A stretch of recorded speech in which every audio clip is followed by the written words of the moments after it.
کوئٹہ بلوچستان میں سرو بھی کر چکے ہوئے ہیں, لوکل بیوروکریسی کو جانتے ہیں, سمجھتے ہیں کہ کیسے کام کرتی ہے.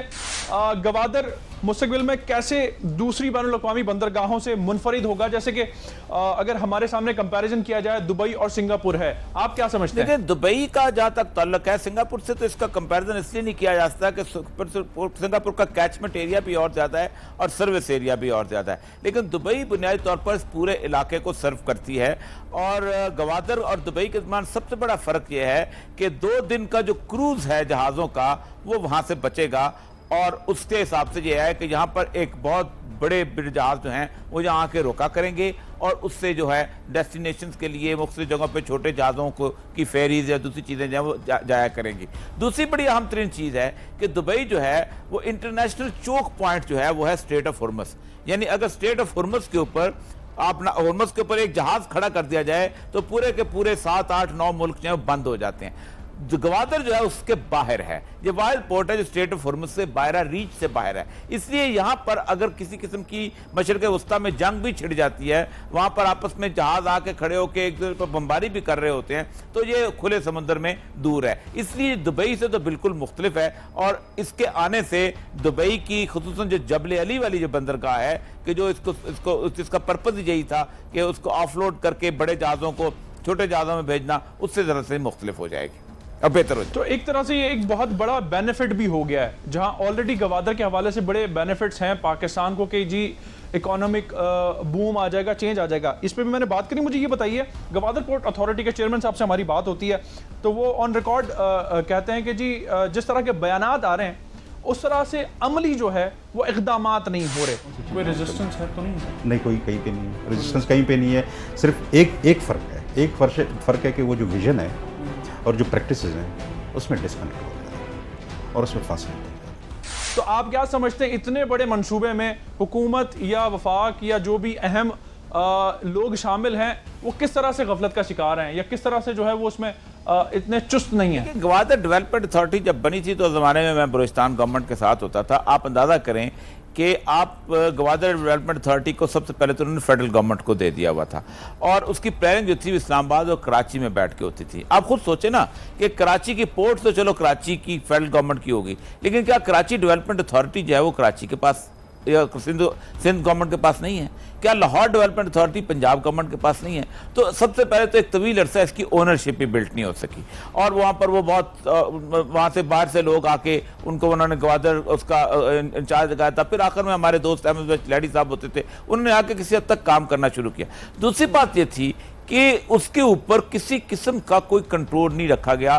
پورے پاکستان کا جو لینڈ مافیا تھا یہ 2001-2 کے دوران وہ گوادر پہنچ گیا, اور پاکستان کے ہر کونے کے اندر آپ کو اشتہار نظر آنے شروع ہو گئے کہ گوادر میں آپ زمین خریدیں, گوادر میں آپ زمین خریدیں. اور اس پورے پاکستان میں جس طرح لوگوں کو لوٹا گیا اور جس طرح گوادر کے خواب دکھائے گئے, اور پھر اس کے بعد گوادر کو قطن کوئی ڈیولپمنٹ نہ کی گئی, نہ کسی نے توجہ کی. یہی وجہ ہے کہ گوادر کے بارے میں بے یقینی پورے ملک میں مستقل گزشتہ کم از کم 17 سال سے پھیلتی چلی جا رہی ہے.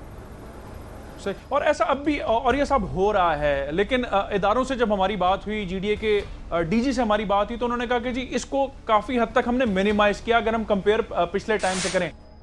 جو لینڈ ایریا میں اس وقت پرائسز شوٹ کی ہیں, اس کا میں ذمہ دار کسے ٹھہراؤں؟ کیونکہ بہت سارے لوگوں نے فائدہ بھی بنایا, کچھ لوگوں کی یہ رائے ہے اور بڑا اوپنلی وہ کہتے ہیں کہ جی بلیک کو وائٹ لوگوں نے کر لیا اس چکر میں, اور بہت سارے لوگوں نے نقصان اٹھایا. اس وقت جو ہم یہ کر رہے ہیں کہ we are not issuing N O C, جو میں نے شروع میں آپ کو کہا, خاص کر انڈسٹریل ایریا میں ہم کوئی این او سی ایشو نہیں کر رہے ہیں. ٹھیک ہے. ریزیڈینشیل میں جو یہاں کے لوکلز ہیں جنہوں نے اپنے گھر وغیرہ بنانے ہیں, ان کے لیے اسپیشل کیس ہم موو کر رہے ہیں. If agreed by the government obviously ان کو ہم الاؤ کریں گے. اور یہ فریز کب سے لگا ہے سر؟ یہ فریز ہوا ہے جی جنوری 2017 سے, فار 6 months. ٹھیک ہے. اینڈ وی ایکسپیکٹ کہ یہ جب تک یہ ماسٹر پلان کو کوئی شکل نہیں نکلے گی, کوئی اس کے انیشل ڈرافٹ نہیں ملے گا, تب تک ہم اس کو فریز رکھیں. دیکھیں اب تو پتہ منیمائز اس لیے بھی ہونا ہے کہ گوادر جو پورٹ ہے وہ مکمل طور پر فنکشنل ہو گئی ہے. یہ اس زمانے کی میں بات کر رہا ہوں کہ جس زمانے کے اندر گوادر شہر جو ہے اس کے ساتھ ایک تو انہوں نے جیٹی بنائی ہوئی تھی جو فشنگ کی تھی, اور وہ بات ہے بیلجیم نے میں کسی ویسٹرن ملک نے بنائی تھی, اس کے ساتھ ہی یہ والا وہ پورٹ کا کام جو شروع تھا. سنگار کی جو ہاؤسنگ اسکیم ہے اس کی آپ اندازہ کریں کہ 92-93 کے اندر وہ جان محمد دشتی ہمارے دوست ہوتے تھے, وہ وہاں گوادر میں ڈپٹی کمشنر تھے, انہوں نے اسکیم شروع کی ہوئی تھی. آدھے علاقہ جو ہے وہ انہوں نے اپنا پکڑا ہوا, ہر ایک کے وہاں پلاٹ تھے, نواز شریف کے پلاٹ تھے, بے نظیر کے پلاٹ تھے, محمود ہارون کے پلاٹ تھے, دنیا کے ہر بیوروکریٹ کے, ہر پولیٹیشین کے, کہیں بھی رہتا تھا اس نے گوادر کی سنگار میں پلاٹ لے کر رکھا ہوا تھا, اور وہ اس کے اوپر اپنی جسے کہتے ہیں مونوپلائز اس کو کر رہا تھا, جس کی وجہ سے گوادر کے عوام کے اندر بھی ایک بڑی ریزنٹمنٹ تھی کہ یہ کیا کر رہے ہیں اس علاقے کے اندر, یہ کیا کر رہے ہیں اس ملک کے ساتھ, کہ ابھی گاؤں جو ہے وہ آباد ہی نہیں ہوا اور لٹیرے پہلے سے آ کے جمع ہو گئے. یہ ہے اصل صورتحال وہاں کی. تو اب چونکہ سنگھار بھی ہے, نیو ٹاؤن بھی ہے, پھر پیشوکان کی بھی ہے, اب آپ سمجھتے ہیں کیونکہ جب ہم مقامی لوگوں سے ہم نے بات کی تو وہ کافی شدید تحفظات کا اظہار انہوں نے کیا.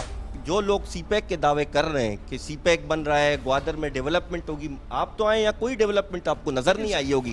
آپ کو روڈیں نظر آئی ہوں گی شہر سے باہر جو میرے اور میرے لوگوں کے لیے نہیں ہے. گوادر ابھی پانی اور بجلی کے لیے بہت تڑپ رہا ہے. ادھر کچھ بھی نہیں ہے, کوئی آدمی بات نہیں سنتا ہے لوگوں کا, کچھ نظر نہیں آ رہا ہے, ماہی گیروں کو کچھ نظر نہیں آ رہا ہے. کام بہت ہے گوادر میں, اچھا, مگر ہم لوگ ماہی گیروں کے لیے کچھ نہیں ہو رہا ہے. تو اس صورتحال میں, اب کی صورتحال میں کوئی فرق آپ کو لگتا ہے کہ ہوگا, اور یہ ایریا لوگوں کو ساتھ لے کے ڈیولپ ہوگا جو وہاں کے مقامی ہیں؟ قطعاً نہیں ہوگا, اور یہ عالمی ایکسپیریمنٹ بھی یہی کہتا ہے. دیکھیں پہلی بات تو یہ ہے کہ میں پہلی دفعہ گوادر گیا تھا 1980 میں, اور 1980 میں گوادر کی سمندر کے ساتھ ساتھ ایک بہت بڑا واٹر فلٹریشن پلانٹ ہوتا تھا جو کہ انہوں نے بنایا ہوتا تھا.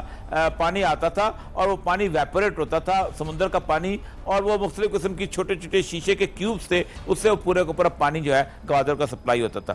پھر گوادر میں مسقط کے قابوس کے زمانے سے, قابوس کے والد کے زمانے کے 3 بڑے بڑے کنویں تھے, اس میں سے بارش کا پانی ہوتا تھا, وہ باچل کا پانی جو ہے فلٹریٹ ہو کے آخری کنویں میں پہنچتا تھا, وہ پانی پیتے تھے. اب آپ کو یہ چیزیں نہیں ملیں گی. اب گوادر میں ایک جو تصور ہی نہیں ہے کہ پینے کا صاف پانی کہاں سے آئے گا. اب سر بارشوں پہ انحصار ہے, ڈیموں کی بات تو ریکارڈ انتظامیہ نے بھی کہیں کہ جی ڈیم جو ہے وہ 6 to 8 months میں جو ہے وہ بن جائیں گے, پھر پانی کا مسئلہ بھی حل ہو جائے گا. لیکن ایک چیز مجھے آپ سے پوچھنی ہے, 1980 سے یہ مسئلہ چل رہا ہے اب تک, اس دور میں بڑے نعرے بھی لگتے رہے ڈیولپمنٹ کے, خامی کہاں پر ہے؟ کیوں یہ چیزیں, بنیادی سہولتیں لوگوں کو وہاں کے میسر نہیں آئی جب اتنے بڑے پیمانے پر اتنے سالوں سے یہ کبھی بھی نہیں ہوگی؟ اس کی ایک بنیادی وجہ ہے. میں آپ کو 2 بڑی مثالیں دیتا ہوں عالمی دنیا میں. 2 بڑی ایسی شاہراہیں ہیں جو بنی ہیں. نمبر 1 ہے سویز کینال, اور نمبر 2 ہے پاناما کینال. پاناما کینال جو ہے وہ پاناما کے ملک کے اندر ہے, اور وہ پہلے تو بات یہ ہے کہ پاناما کولمبیا کا حصہ تھا, اس کو باقاعدہ آزادی کی تحریک چلوا کے اس کو علیحدہ کیا گیا, اور پھر پاناما کو اس کو بنایا گیا. پاناما کی آج بھی کینال کے ساتھ ساتھ آپ کو ایسے لگے گا جیسے دنیا کی غریب ترین مخلوق جو وہاں رہتی ہے. جھگیاں ہیں وہاں پر, مچھر ہیں وہاں پر, غلاظت ہے, گندگی ہے. آپ اندازہ کریں کہ اس علاقے کے اندر دنیا کا سب سے طاقتور مچھر وہاں پیدا ہوتا ہے, جو ملیریا. دوسرا, اب پاناما کی آپ زندگی ٹھیک نہیں ہو سکی. $2 بلین سالانہ وہ پاناما جو کینال کماتی ہے. ٹھیک, $8 بلین جو ہے سالانہ سویز کینال کماتی ہے. لیکن کیا مصر کی غربت ٹھیک ہو سکی؟ مصر آج بھی غریب ملکوں میں سے ہے.